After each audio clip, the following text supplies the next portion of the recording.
Comme on écoutait Jésus, il ajouta une parabole. Parce qu'il était près de Jérusalem et que ses auditeurs pensaient voir le royaume de Dieu se manifester à l'instant même. Voici donc ce qu'il dit. Un homme de la grande noblesse partit dans un pays lointain pour se faire nommer roi et rentrer ensuite chez lui. Il appela 10 de ses serviteurs, leur distribua 10 pièces d'or et leur dit: Faites-les fructifier pendant mon voyage.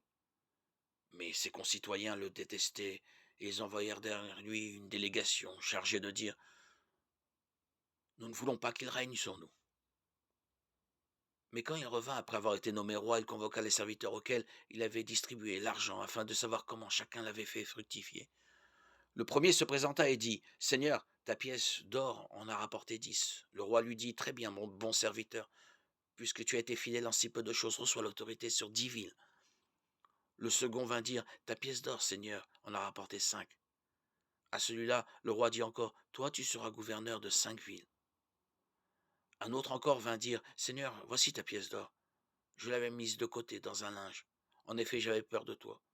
Tu es un homme exigeant, tu retires ce que tu n'as pas déposé, tu moissonnes ce que tu n'as pas semé. Le roi lui dit: Je vais te juger d'après tes propres paroles, serviteur mauvais. Tu savais que je suis un homme exigeant, hein, que je retire ce que je n'ai pas déposé, que je moissonne ce que je n'ai pas semé.